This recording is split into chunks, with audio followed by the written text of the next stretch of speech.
Here's the thing, in a couple of days it's going to be September, and you need to know that September is historically the worst month for US stocks. I'm going to explain exactly why and what you need to do to take advantage, because yesterday the stock market did begin a bit of a slide, and so this may already be starting. As always, I'm going to give you some news and some highlights as to what's been happening over the past week and what's going to affect the stock market, or what already has started to affect the stock market. And also, I need to take a quick second and apologize because last week I totally forgot that I didn't do what I told you I was going to do. Each Saturday, my goal is to answer a question from last Saturday's video. So if you have a question that you want me to possibly answer, go ahead and throw that in the comment section right now. But last week, I didn't do it, and this subscriber lovingly helped remind me. So again, I apologize, and I'm not gonna let it happen for this video. So let's start with that question from 2 Saturdays ago so that I don't forget it. Let's get it out of the way right now. And this was a good question, and it goes really well with the topic of today's video. This guy asked, should I sell all my holdings due to the possible dip? And for this answer, it's very easy for me to just say no and move on, but let me answer it fully. For the most part, no, I don't think that this is smart. But it does depend on what you're invested in. If you're in my 3-fund portfolio or something tried and true like the S&P 500 or the total US stock market, then no, it's actually been statistically a very terrible idea to try to time the market. And basically by selling out and waiting for the dip, that's timing the market. Now, if you are somebody that's worried about a big dip, it's likely that you have one of two things that's going on. First of all, you might be just invested in too risky of assets. And so if you're speculating, you don't know what might happen and that it might drop further than you'd like it to, that could be an indication.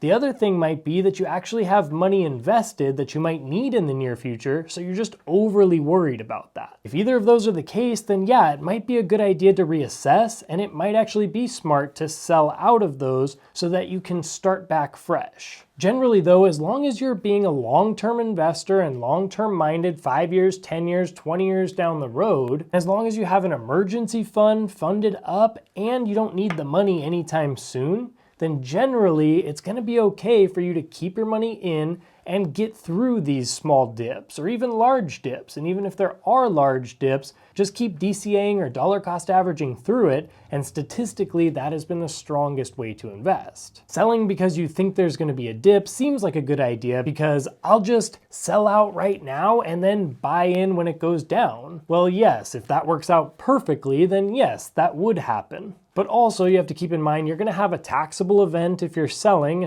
in a taxable brokerage account. You may and probably will miss the actual bottom to buy back in because you're going to think it's going to keep going down further, and really it's going to just start coming back up, and then you're going to panic buy. And you're going to just be overly stressed out trying to figure out this whole thing. All I know is that I work with many retirees, and the number one reason why they think that they don't have as much money as they probably could have had is because they kept a substantial amount of money outside of the market for a substantial period of time because they were waiting for that dip. That eventual dip was supposed to come, and they lost 5 years, 10 years worth of compounding because they were waiting for this huge dip. So this is a good question, and honestly one that probably most of us have just in general, but honestly, for the most part, it's going to be better just to weather the storm, and if something does dip, just buy in heavily. So now in other news, what I keep seeing and something that just came up this week revolves around the crypto market. And Tom Lee just set a crazy price prediction specifically for Ethereum by the end of 2025. Then after this, I'll go over the September market dip that we may be in for.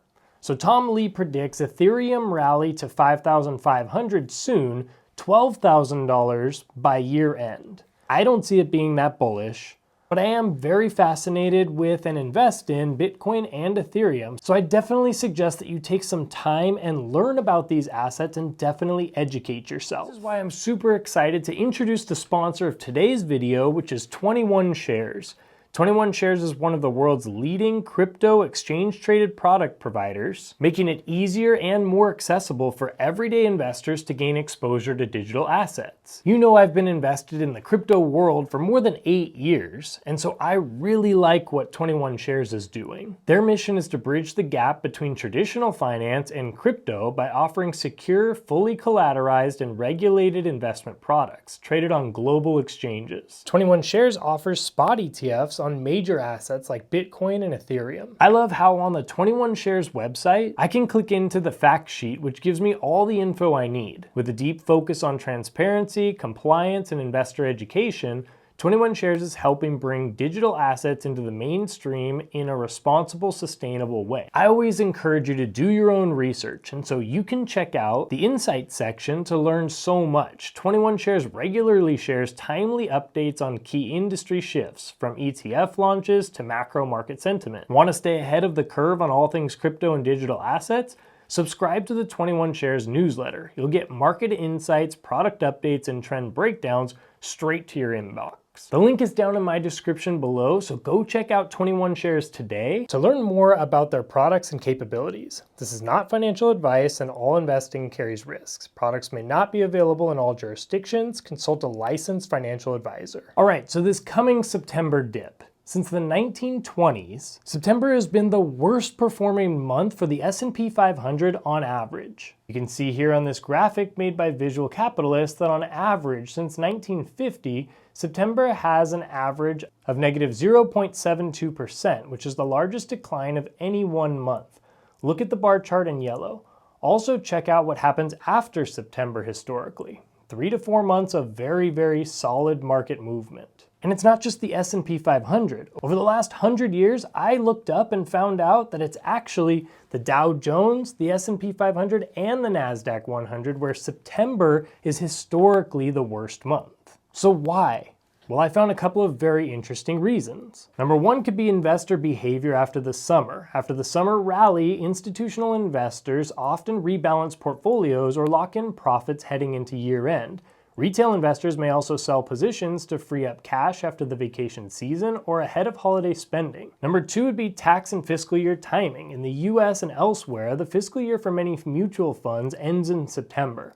That can prompt tax loss harvesting. The selling pressure drags prices lower temporarily. Third would be lower liquidity. Trading volumes are often lighter in late summer, so when selling picks up in September, it can have an outsized effect on prices. And lastly would just be psychology and self-fulfilling effect. Because so many traders and investors know about the September effect, they often act on it. This selling in anticipation of weakness can reinforce the very pattern. What does this mean for us investors? Well, for you and me that are investing for the long term and investing in very broad, solid ETFs like I talk about on this channel, this doesn't mean much. Basically, if there is a big dip in September or a more sizable dip than we've seen, then great. We've all been kind of looking for a time to start accumulating some more of those ETFs. In general, we want to focus on fundamentals, overall economic data, monetary policy changes such as interest rate decisions from the Fed, and earnings reports from companies are much stronger indicators of market direction than historical seasonal patterns. Since we're very likely to see a rate cut in September, there's actually a pretty good chance that we don't see as big of a dip in September than maybe historically we have seen, because we have kind of been waiting for this rate cut.